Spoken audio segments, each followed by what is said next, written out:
Sud Radio, les clés d'une vie, Jacques Pessis. Sud Radio, les clés d'une vie, celle de mon invité. Votre mère, Sonia, a rendu votre nom célèbre dans le monde entier. Elle a été une reine de la mode. Vous avez travaillé avec elle avant de choisir de la raconter, ainsi que les autres membres de votre famille. Un devoir de mémoire qui permet de les connaître sous toutes les coutures. Bonjour Nathalie Rykiel. Alors c'est vrai que vous êtes la fille de Sonia Rykiel. On va évoquer aujourd'hui votre carrière. On va évoquer surtout votre livre « Ce sera le bonheur » qui est sorti chez Jean-Claude Lattès, qui est un livre plein d'émotions sur votre famille, votre 7e livre. Et puis le principe des clés d'une vie que vous connaissez, c'est d'évoquer votre parcours à travers des dates clés. Et qui dit votre parcours dit aussi Sonia Rykiel, qu'on doit évoquer pour rappeler à celles et ceux qui ne la connaissent pas tout ce qu'elle a fait.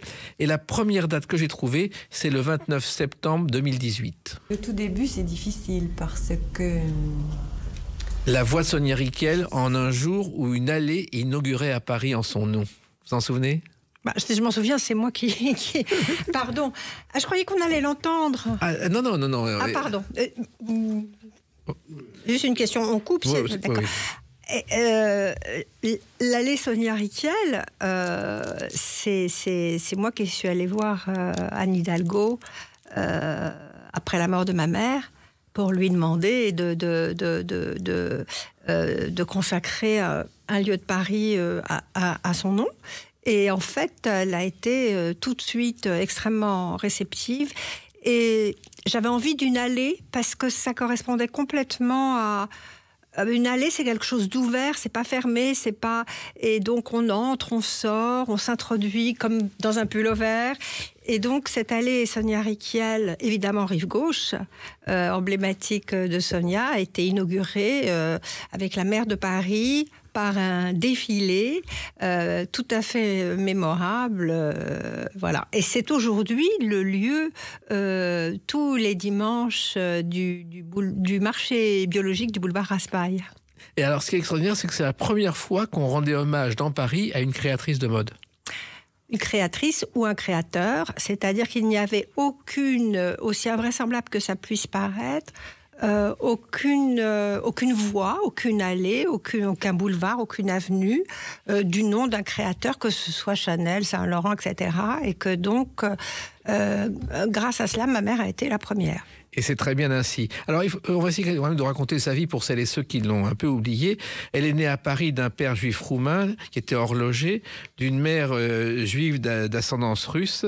Elle est née de 5 filles. Il y avait 4 sœurs que vous avez connues d'ailleurs. Que j'ai connues, bien sûr, que je connais, ce sont mes tantes. Et il y en a une qui a compté pour vous, d'ailleurs, c'est Muriel, je crois. Il y en a deux. Il y a Daniel et Muriel dont j'ai été plus proche, chacune dans des terrains complètement différents. Mais cette sororie familiale, cette force, ce lien, ces doigts de la main de ces 5 filles m'a apporté dans la vie une grande puissance, une grande force. C'est ce sentiment. Elles étaient toutes différentes. Mais il y avait une solidarité, c'était comme un rempart contre la solitude, et c'était magnifique. Et je crois que Muriel, c'est elle qui vous a suggéré votre premier éditeur. Alors Muriel, il y a beaucoup de choses à dire sur Muriel. Muriel, c'était la dernière des 5, il y avait 18 ans d'écart avec ma mère, et Muriel avait rêvé d'être sa fille. Donc on a eu un parcours très chaotique toutes les deux. Mais effectivement, c'est elle qui m'a présenté mon premier éditeur, qui était Jean-Étienne Cohen-Ca, qui dirigeait les éditions Calman Lévy à l'époque. Alors, il se trouve que le succès de votre mère, ou le métier qu'elle a exercé, c'est né du ratage du bac, quand sa mère, pour la punir, l'a envoyée en stage dans une maison de Blanc. À la grande maison de Blanc, oui. À l'époque, où elle est devenue étalagiste. Oui. Et elle adorait ça, faire les étalages. Et l'histoire, la légende, mais c'est la vérité aussi. Un jour, il y a un monsieur qui est venu et qui a été tellement ravi par un étalage de foulards qu'elle avait fait, qui a acheté tous les foulards. Et ma mère s'est fait convoquer dans le bureau du directeur de la Grande Maison de Blanc, qui lui a dit « Mademoiselle, est-ce que vous savez quel est le monsieur qui vient d'acheter tous les foulards ?» Elle a dit « Non, c'était Matisse. » Carrément, c'est extraordinaire. Ça. Extraordinaire, c'est une histoire vraie. Alors, il y a beaucoup d'histoires fausses sur ma mère, mais celle-ci est une histoire vraie. Oui, on va en reparler parce qu'elle aimait bien inventer des choses totalement fausses. Alors, il y a une chose vraie, c'est son mariage avec votre père, Sam Rickiel. Elle est arrivée dans la mode parce qu'elle est arrivée dans la boutique de confection familiale qui était avenue du Général Leclerc. Oui, c'est une boutique qui s'appelait Laura. Que mon père dirigeait complètement. C'était un homme qui n'était pas du tout fait pour ça, qui était un érudit, qui n'aimait qu'apprendre, qui n'aimait que la transmission intellectuelle, mais qui s'est retrouvé par les circonstances à diriger une boutique de prêt-à-porter. Donc, qui s'appelait Laura, et quand il a épousé ma mère, qui était à l'époque une femme bourgeoise oisive, elle était là, et elle était dans cette boutique, elle regardait ce qui se passait, et petit à petit, elle a commencé à faire des vêtements pour elle. Et surtout, lorsqu'elle tombe enceinte et que vous allez naître, elle a demandé un pull particulier, et ça a aussi beaucoup compté dans sa carrière. En fait, quand elle a su qu'elle était enceinte de moi, elle s'est fait faire une robe immense, avec un gros nœud sur le ventre. À l'époque, on ne montrait pas sa grossesse, on la dissimulait plutôt. Et elle a été tellement heureuse, tellement fière qu'elle avait cette robe absolument immense. Et puis je crois que la photo a été prise par un journaliste du Poor Boy with a Sweater et que ça a tout déclenché. Alors ça, c'est l'histoire c'est plutôt l'histoire c'est plus tard. Oui. C'est après ma naissance. Et elle s'est mise à beaucoup mincir. Elle a fait plusieurs fausses couches. Elle a finalement accouché de mon petit frère. Et elle a commencé à faire un pull très, le contraire de la robe énorme de femme enceinte, un pull très petit, très fin, très près du corps, et qui a été surnommé par les journalistes le Poor Boy Sweater, parce qu'on aurait dit un pull de pauvre petit garçon. Et ce pull a fait la une du journal Elle, du magazine Elle, a fait la une de Women's Wear Daily, qui était le journal de la mode aux États-Unis. Et ça a été vraiment, oui, le grand début. Et il y a quelqu'un qui a repéré ce pull et qui en a acheté 14 exemplaires, c'est Audrey Hepburn. Oui, c'est vrai. La boutique Laura était avenue du Général Leclerc. À l'époque, c'était sur le chemin qu'il fallait prendre pour aller à l'aéroport d'Orly.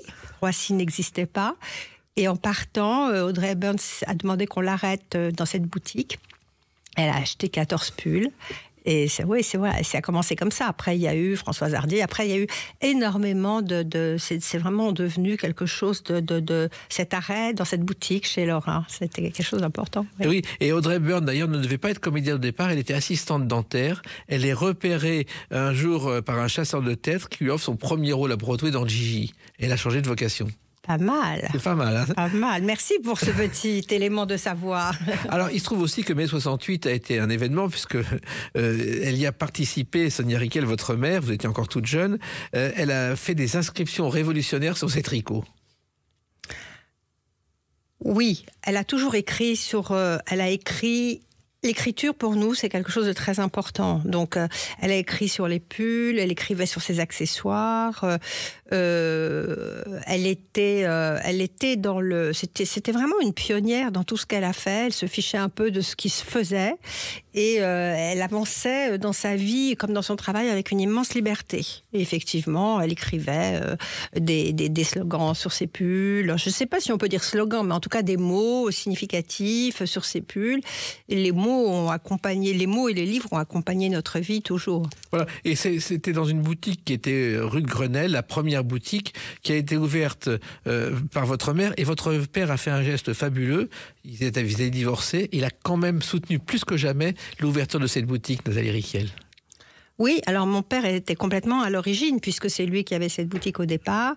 Et malgré leur histoire qui était devenue douloureuse, malgré leur divorce, il a aidé à fonder la société Sonia Rykiel. Il en a mis toutes les arcanes. Et cette boutique dont vous parlez, la première rue de Grenelle, qui était une boutique d'antiquaire, elle a été ouverte, et ça on ne l'invente pas, en mai 68. Elle a dû refermer à cause des premières barricades pour rouvrir enfin en août 68. Mais c'était déjà placé sous le signe quand même de la Révolution. Vous étiez toute petite, là, vous alliez dans la boutique ? J'avais 11 ans, je crois, ou 10 ans, je ne sais plus exactement. Je ne sais plus quel âge j'ai, et ça n'a pas d'importance. Ça n'a aucune importance. Et elle a inventé à cette occasion ce qu'on a appelé la démode de Sonia Rykiel. Oui, enfin, à cette occasion, c'est-à-dire que c'était petit à petit, les robes, c'est très important pour elle, mais c'était important avec un contexte culturel, intellectuel. Et donc, la première chose qu'elle a fait quand elle a ouvert cette boutique rue de Grenelle, et elle a été la première dans le monde de la mode, elle a appelé son copain, qui s'appelait Christian Bourgois à l'époque, un grand éditeur, et elle lui a dit « Fais-moi livrer des livres ». Et elle a mis des livres partout dans la vitrine. Et depuis, toutes les vitrines de nos boutiques ont toujours été... il y a toujours eu des livres dans les boutiques Rykiel. C'était ses choix, plus tard mes choix de l'édition. Et c'était quelque chose symboliquement de très important. C'était jamais... une robe sans un livre, c'était pas possible. Un livre sans une robe non plus. Voilà. Ben voilà, c'est ce qu'on appelle une femme à la page, justement. On va continuer à parler d'elle, mais surtout de vous maintenant, à travers une autre date, le 29 juin 1991. A tout de suite sur Sud Radio avec Nathalie Rykiel. Sud Radio, les clés d'une vie, Jacques Pessis. Sud Radio, les clés d'une vie, Nathalie Rykiel, mon invitée pour ce livre Ce sera le bonheur chez Jean-Claude Lattès qu'on va longuement évoquer tout à l'heure. Alors on a évoqué votre mère Sonia Rykiel, et quand je parle du 29 juin 1991, d'après mes recherches, c'est votre première télé familiale avec votre mère dans une émission qui s'appelle Objectif Éco, un magazine économique où pour la première fois vous êtes réunis pour évoquer les rapports mère-fille. Vous en souvenez de cette émission ? Pas du tout. Voilà. Et c'était la première émission de télévision où toutes les deux vous êtes interviewées. D'accord. Et il y a un documentaire aussi en 68 qui s'appelle Nathalie. C'est une histoire d'une petite fille de 8 ans dont elle a fait les costumes. Et je me demandais si Nathalie n'était pas liée à votre prénom. Mais écoutez, j'ai aucun souvenir. En tout cas, ce sont des documents qui existent à la télévision. Merci de me confronter à ça. Alors, tout a commencé après le bac pour vous. Au départ, après le bac, Nathalie Rykiel, vous songez à la médecine d'abord.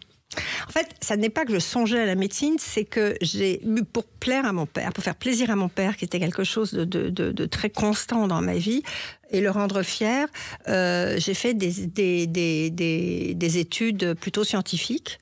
C'est-à-dire, j'ai eu un bac à l'époque. À 16 ans. Non, mais j'ai eu un bac scientifique, j'ai eu un bac D, alors que moi j'étais quelqu'un de très profondément littéraire. Oui.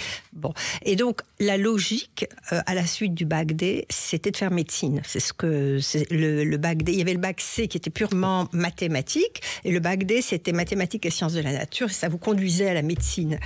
Et en fait, au moment une fois que j'ai eu mon bac, je me suis dit mais c'est pas du tout moi. Je ne veux pas faire médecine.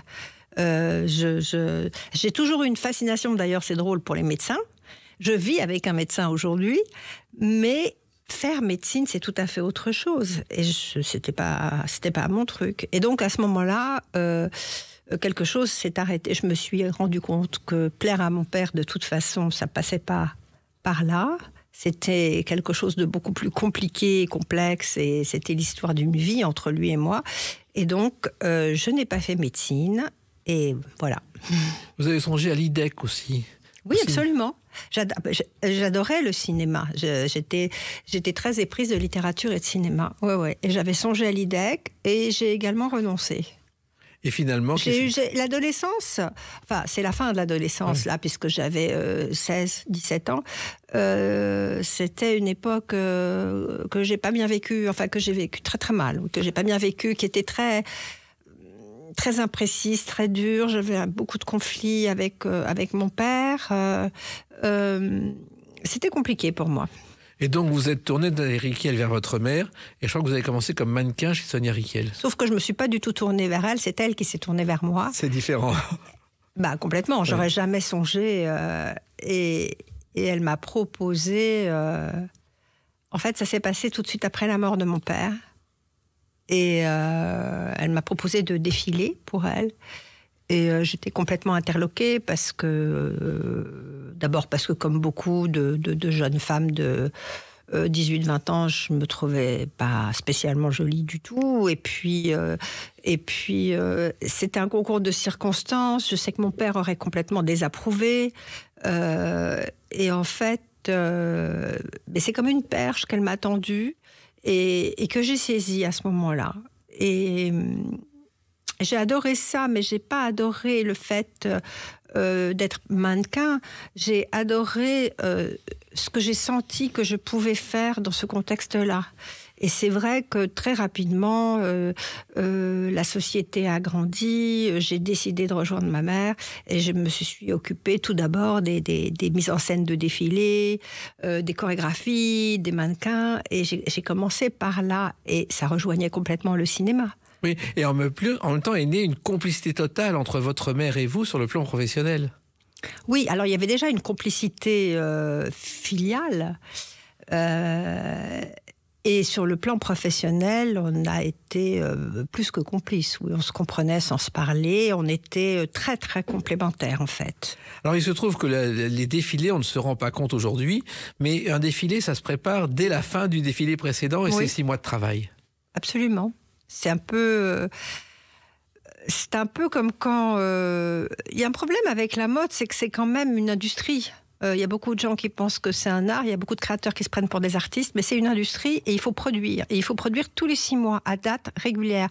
Si la collection n'est pas prête le jour où elle doit être présentée, c'est toute l'entreprise qui se casse la gueule. Et dans le cinéma ou dans la littérature, quand un livre est terminé, vous reprenez... Oui. Mais vous reprenez quand vous êtes prêt, avec ah non, j'ai plus rien à dire, ah non, mais quand même, vous reprenez quand vous êtes prêt. Là, dans le domaine de l'industrie du prêt-à-porter et de la mode, il y a des impératifs de calendrier qui sont extrêmement stricts et extrêmement durs, parce qu'il faut produire sans arrêt. Dès qu'un défilé est terminé, il faut en refaire un autre. Enfin, quand on dit un défilé, une collection, on va dire. Le défilé, c'est ce qui se prépare un bon mois avant le show.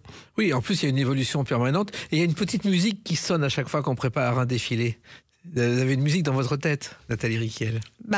C'était magique, parce que d'abord, j'avais une liberté totale. J'ai pu exprimer tout ce que j'avais en moi, que ce soit sur le plan la façon dont je voyais le défilé. Combien de fois il m'est arrivé de dire à ma mère j'ai envie de mettre j'ai envie de mettre Blue Moon, est-ce que tu veux pas me faire un passage bleu? Et hop, elle mettait 15 filles en bleu sur le podium. Enfin, je veux dire, ça paraît simple, c'était pas si simple et c'était jamais gratuit. Mais j'avais un chagrin d'amour, c'était la musique était complètement dramatique. J'étais amoureuse, c'était... j'ai tout fait avec ça et avec sa complicité, elle m'a laissé tout faire. J'ai fait marcher des filles au ralenti, j'ai mis des filles avec sur des vélos sur le podium. Il y a des filles qui se roulaient des patins sur scène. Enfin, je me suis beaucoup amusée avec sa complicité, mais c'était jamais gratuit. C'était dans l'esprit pionnier, drôle, humoristique de la maison. Et en plus, il y avait l'incident à éviter, le journaliste venu d'un autre pays qu'il faut placer au bon endroit pour le défilé. Ça, c'était aussi très compliqué, Nathalie Riquel. Oui, mais vous savez, ça c'est une question d'habitude. C'est vrai que dans la mode, il y a un certain nombre comme dans tous les métiers, de bienséance, etc. Et que les premières places des défilés sont extrêmement convoitées et que ça crée parfois des grosses susceptibilités avec des gens avec qui il ne faut pas se fâcher. Alors, vous faisiez les défilés et pendant ce temps-là, votre mère, Sonia Riquel, innovait. Je crois qu'elle a été la première à dessiner des modèles pour le catalogue des 3 Suisses. Oui, ça c'était toujours dans cet esprit... pionnier, les gens des 3 Suisses, à l'époque, c'était deux très grandes dames qui s'appelaient Maïmé Arnaudin et Denise Fayolle, qui s'occupaient de la direction artistique du catalogue des Trois Suisses et qui sont venues la trouver. Et en fait, une fois de plus, ça ne se faisait pas, ça n'existait pas. C'est-à-dire que dans la mode, dans la création de mode, où les vêtements sont chers, jamais vous n'allez pas proposer à des femmes un accès beaucoup moins cher à la marque en faisant des vêtements beaucoup moins chers pour un catalogue. Et elle a trouvé ça génial. Elle a trouvé ça génial que plein de femmes puissent s'offrir du Riquiel. Et elle l'a fait. Et elle a été la première. Elle a ainsi été la précurseuse de tout un mouvement, entre guillemets, faussement quand même, mais un mouvement social dans la mode qui a été à l'origine, beaucoup plus tard, des H&M, collaboration avec les grands créateurs, etc. C'est-à-dire une façon d'offrir ponctuellement à des femmes moins argentées leur univers, et en même temps une caution aussi pour les marques d'image. Alors ça s'appelait les Trois Suisses, c'est assez particulier parce que le créateur à Roubaix, qui s'appelait Xavier Tout-le-Monde, il y avait un restaurant à côté de chez lui qui s'appelait Monsieur Suisse, qui avait 3 filles. Et on allait chez les 3 filles, chez les 3 Suisses. Qui s'écrivait autrement. Ah, c'est bon, d'accord. C'est assez particulier. D'accord. Et puis il y a une comédie musicale très célèbre qui doit aussi beaucoup à la famille Riquiel.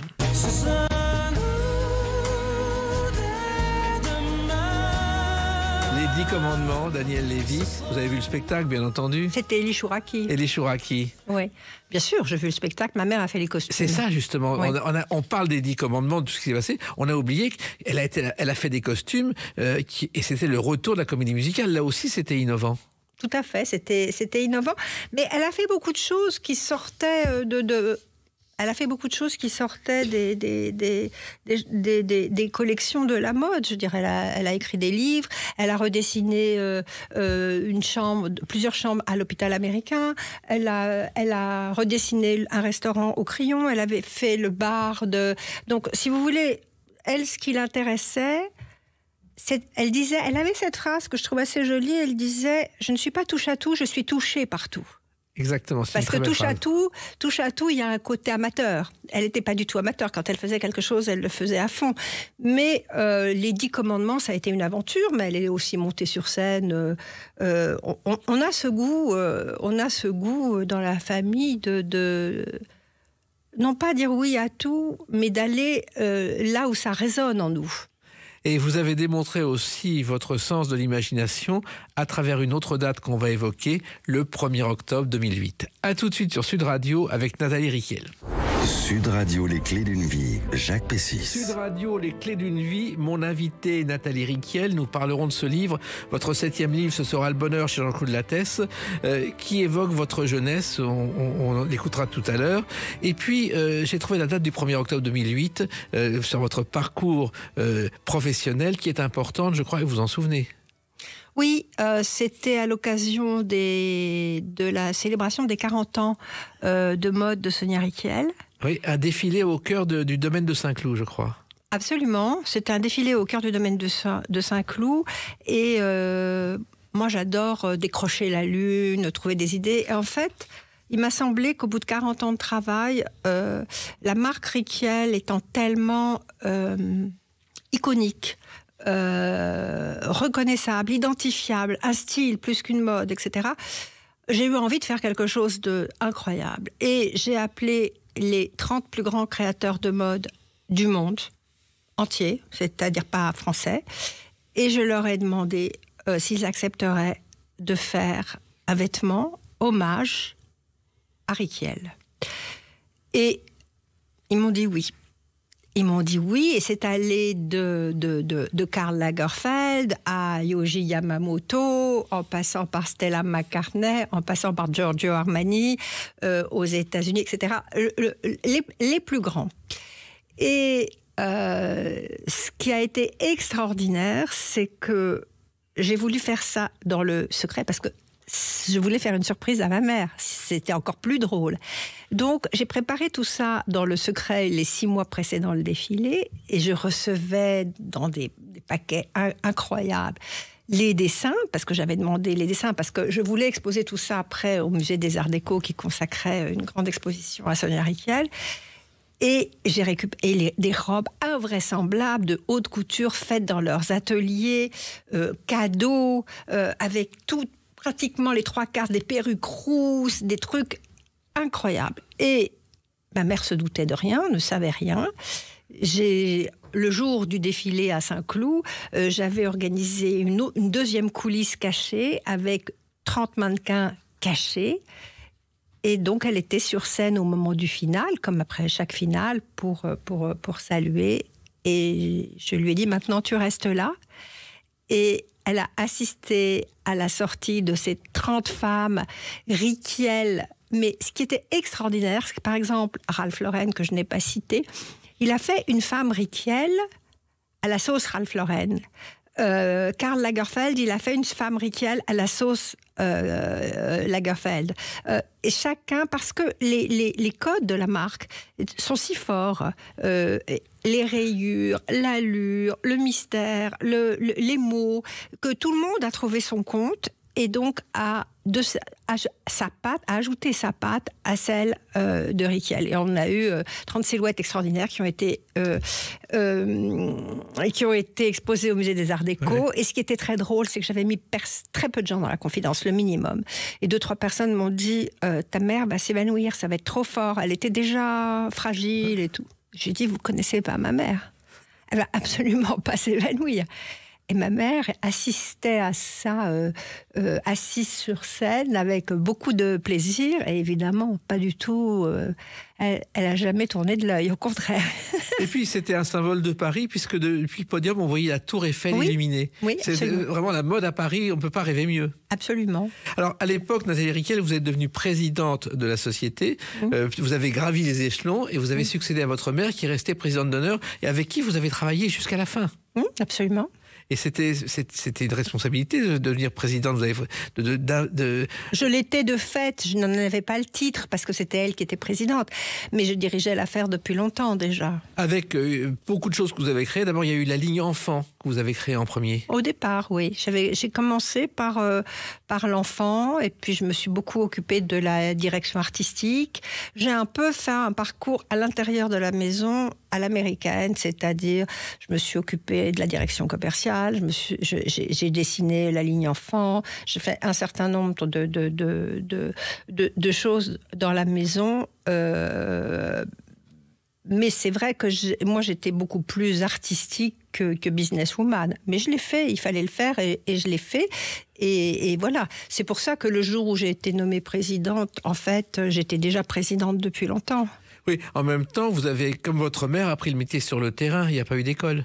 Absolument, on est des autodidactes, total. C'est ça qui est étonnant. Oui, mais l'histoire, Riquiel, c'est une histoire d'instinct, d'authenticité, c'est une histoire de femme. Et tout ce que j'ai fait, je l'ai fait...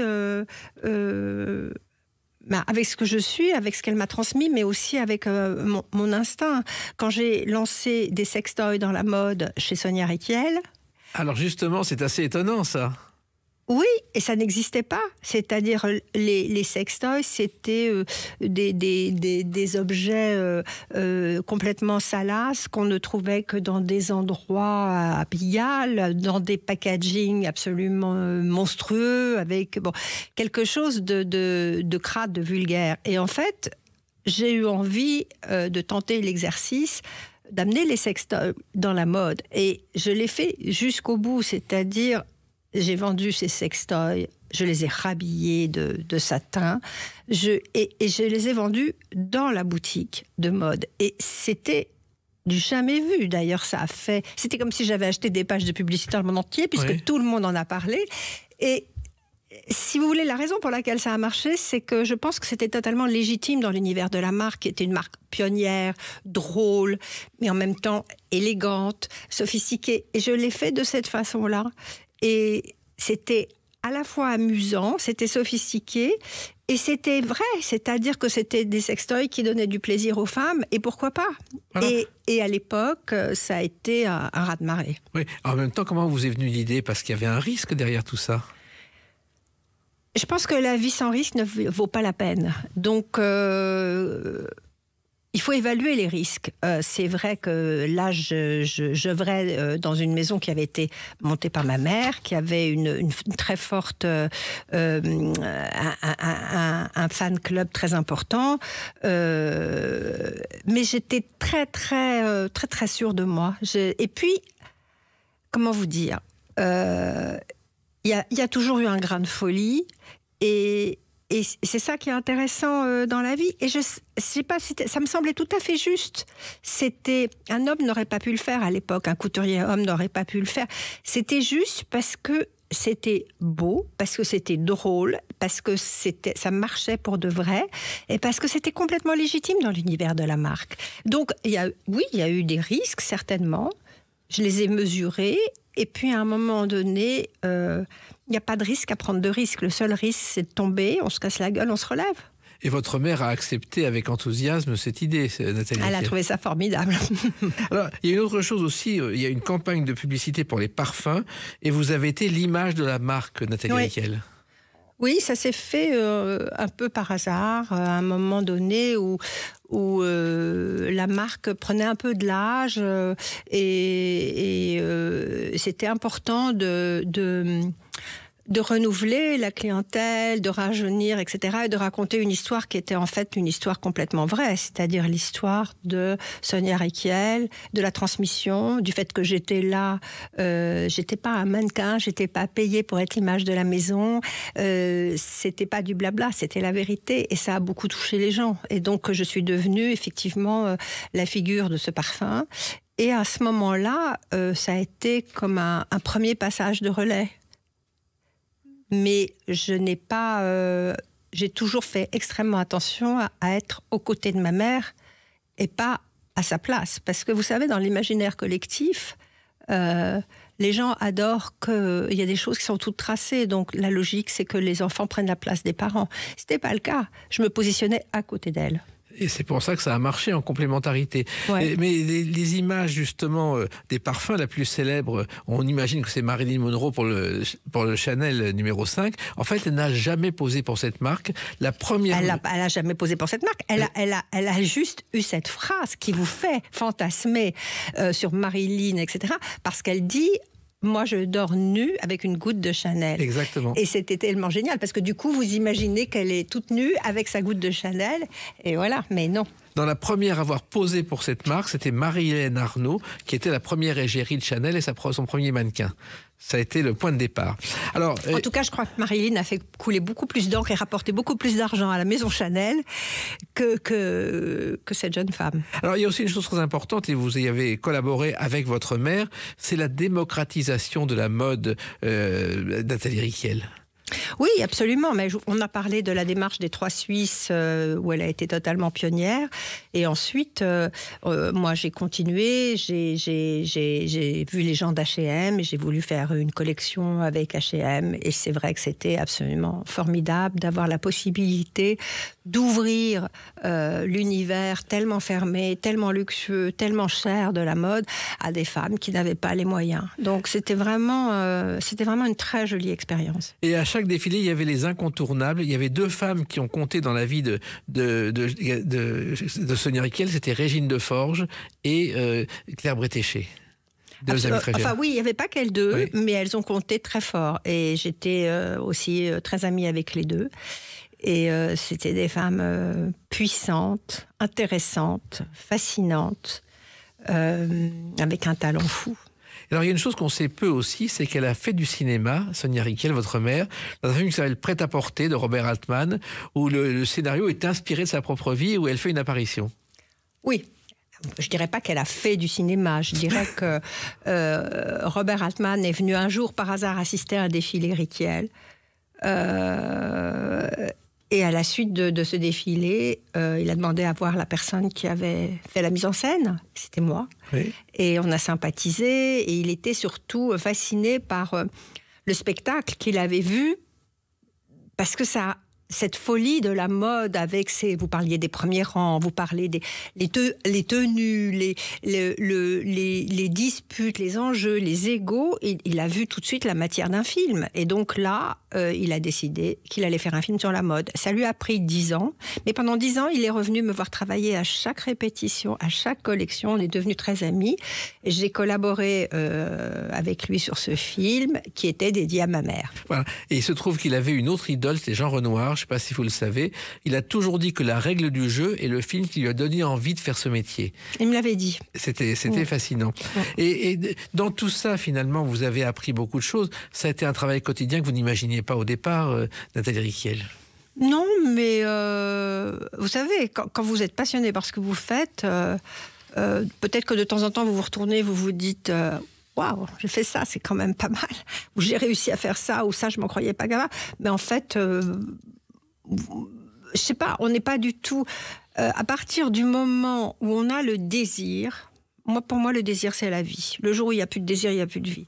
À partir du moment où on a le désir, le travail ne compte pas. Enfin, il y a une énergie qui se déploie, qui est démente, quoi. Il y a donc la mode, mais il y a aussi la littérature, et on va évoquer justement votre nouveau livre à travers la date de sa sortie, c'est-à-dire le 6 mars 2024. A tout de suite sur Sud Radio avec Nathalie Riquiel. Sud Radio, les clés d'une vie, Jacques Pessis. Sud Radio, les clés d'une vie, mon invité Nathalie Riquiel. On a parlé de votre parcours, de Sonia Riquiel, votre mère qui a inventé une nouvelle mode, de votre rôle quand vous avez été son complice pendant des années. Et puis le 6 mars 2024 est sorti un livre, Ce sera le bonheur. Alors c'est votre 7e livre, vous êtes reconverti, si j'ose dire, dans la littérature. Et ce livre, comme les autres, c'est un message pour ne pas oublier celles et ceux que vous avez aimés et que vous couchez sur le papier. Alors, je dirais pas exactement les choses comme ça.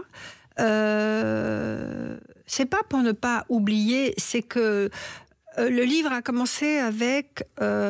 en discutant avec mes amis, je me suis rendu compte qu'à partir d'un 50, 60 ans, tout le monde est terrorisé à l'idée de perdre la mémoire. Et que la mémoire, c'est ce qui vous constitue, c'est ce qui constitue une vie, c'est ce qui vous permet de vous élever, de voir ce que vous avez fait. Et j'ai trouvé ça assez fascinant de discuter avec des gens qui me disaient je suis allée au cinéma hier, impossible de retrouver le titre du film. J'ai repris mon bouquin, il faut que je relise 2 pages pour me rappeler. Bon. Et donc, cette inquiétude de la perte de la mémoire m'a fascinée. Et le livre est parti de ça. Et puis, moi, je ne suis pas du tout quelqu'un qui regarde le passé, mais j'ai toujours gardé les choses, les photos. J'ai toujours écrit les bons mots de mes filles. J'ai fait des albums. C'est quelque chose qui me tient à cœur. Et sans regarder le passé, parce que moi, ce qui m'intéresse, c'est pas tellement le futur, c'est pas le passé, c'est vraiment le présent. Et j'aime bien cette façon de collectionner les choses, de garder les choses, pour pouvoir de temps en temps se retourner et se dire « Waouh, j'ai fait ça !» Donc, si j'ai fait ça, je peux maintenant faire ça. Ça, c'est très, très constructif, je trouve, comme démarche. Et donc, j'ai commencé le livre sur cette idée-là, mais c'est plutôt le livre sur un chemin de vie. Qu'est-ce qui m'a amené là ? Qu'est-ce qui a fait qu'aujourd'hui, je suis qui je suis ?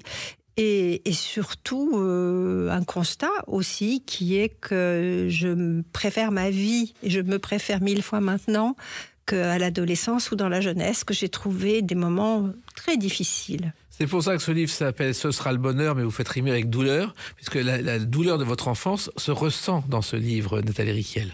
Oui, j'ai eu, comme tout le monde, des moments très douloureux, des étapes compliquées à franchir, même faisant partie, même ayant droit à énormément de privilèges, ne serait-ce que d'être en bonne santé, de vivre dans un pays sans guerre et où j'ai mangé toujours à ma faim.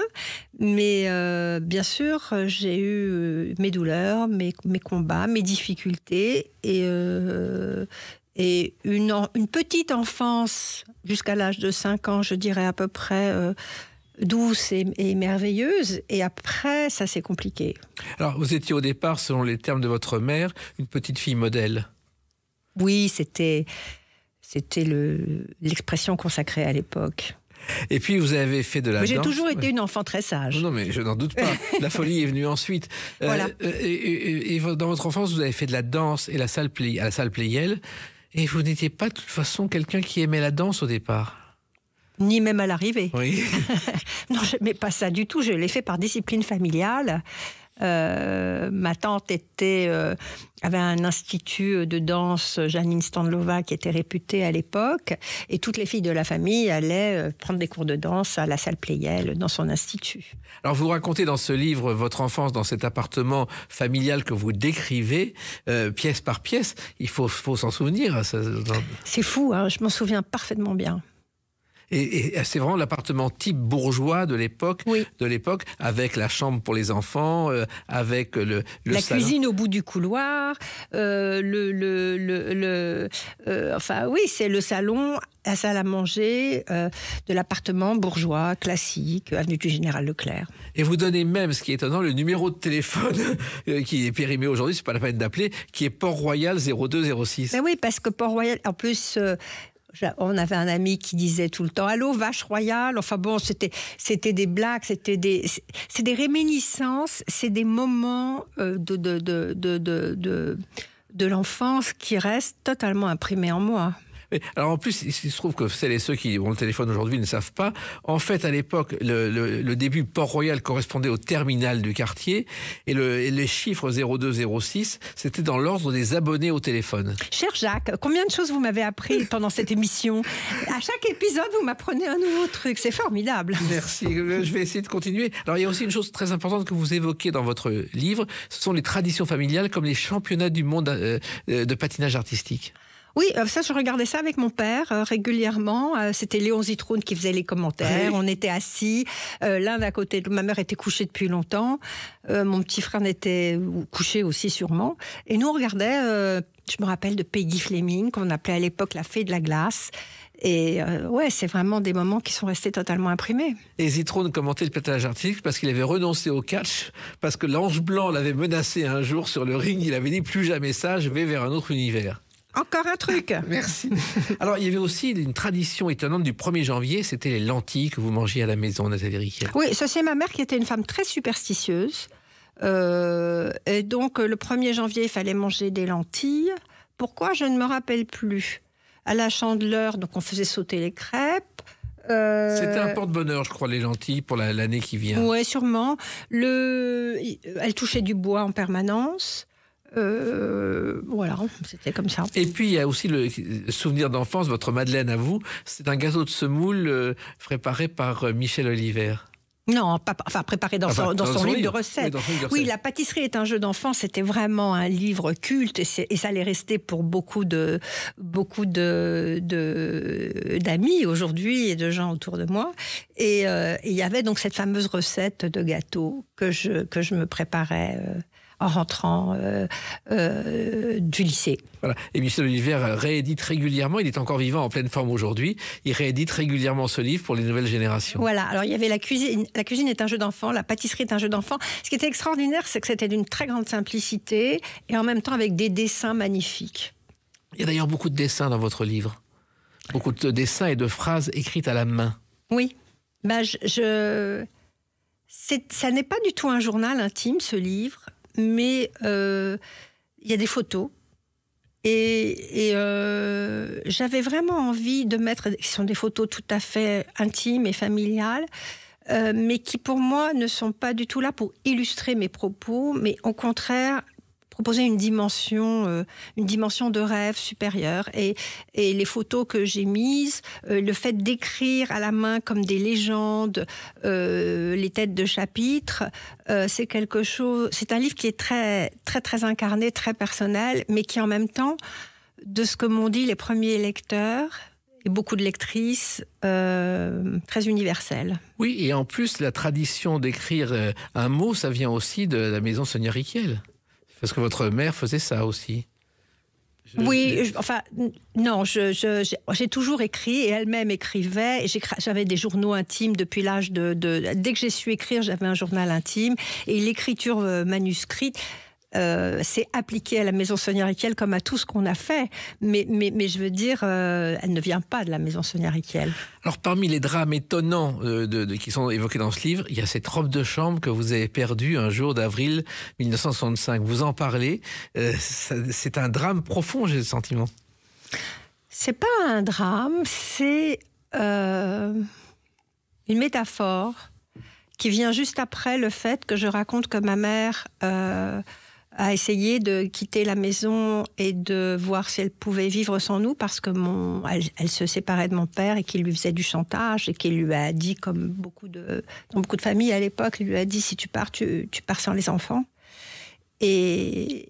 Et donc, ils nous l'ont évidemment pas dit, parce qu'on préserve les enfants, mais je l'ai évidemment senti. Elle est partie, ça n'a duré qu'une semaine. Oui, elle est mais revenue. j'ai cru, ouais. Et donc, tout de suite après, je raconte que ma robe de chambre a disparu. En fait, c'est la béance qui s'est ouverte à ce moment-là dans ma vie. Et la robe de chambre aussi, sur le plan symbolique, c'est quelque chose d'extrêmement évocateur. Pour moi, c'est d'ailleurs un vêtement qui se perd, qui s'est perdu, qui n'existe plus parce que aujourd'hui on est en survêtement, on est en jogging, on est à la maison en t-shirt, etc. Et la robe de chambre est un vêtement avec une puissance évocatrice très très forte. Enfin, moi j'en ai toujours, qui me disait la nuit tombe, tu as pris ton bain, tu vas dîner, tes parents vont bientôt rentrer, tout va bien. Et puis dans ce livre, vous parlez avec beaucoup d'émotion de Sam, votre père, qui vous a appris beaucoup de choses, qui était, selon vos propos, un homme très honnête, et qui vous a appris à jouer aux échecs, qui vous a vraiment surveillé à vos débuts de vie. Oui, mais d'une façon terrifiante, c'est-à-dire que il savait pas du tout s'y prendre. Il était très très omnubilé par mon frère, dont il s'occupait beaucoup. Et en fait, la relation entre mon père et moi était, je pense qu'il m'adorait et je l'adorais évidemment, mais c'était un ratage complet. On s'est pas trouvé, on s'est pas rencontrés. Il est mort à 48 ans. Et c'est une des grandes tristesses de ma vie. Et j'ai dû me construire avec ce manque. Voilà. Et vous avez souvent parlé de ce sujet avec vos 3 filles, en disant je ne l'ai pas connu, hélas. Il n'a pas connu mes filles, il ne m'a pas connue. Et en fait, moi, je ne l'ai pas connue réellement.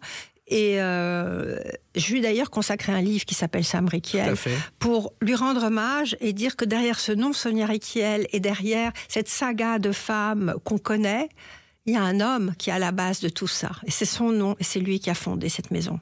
Et puis, vous évoquez aussi la maison de campagne de Comble-la-Ville, près de Paris, qui est la maison de votre grand-mère. Et là aussi, quand vous étiez petite, vous aviez l'impression que cette maison était immense. Oui, mais ça, c'est extraordinaire, c'est l'échelle. Quand on est petit, vous comprenez, tout vous paraît immense, parce que tout est plus grand que vous.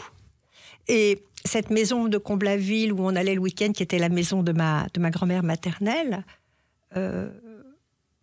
après, et j'en ai des souvenirs extrêmement précis, mais des souvenirs de petite fille. Et en fait, elle était toute petite. Elle était toute petite, elle abritait toute la famille le week-end qui se retrouvait. Et toute la famille, c'était les 5 filles, les parents, les enfants, les gendres. Enfin, c'était du monde. Mais elle était toute petite, il y avait une seule salle de bain. Mais moi, c'était immense. Il y avait une maison beaucoup plus grande à côté, le Moulin de Breuil, qui avait été acheté par Helena Rubinstein, qui ensuite l'a revendu à Bernard Tapie. Très bien, Jacques, merci. Merci pour l'info. Et puis, il y a quelqu'un qu'on doit absolument évoquer. Écoutez.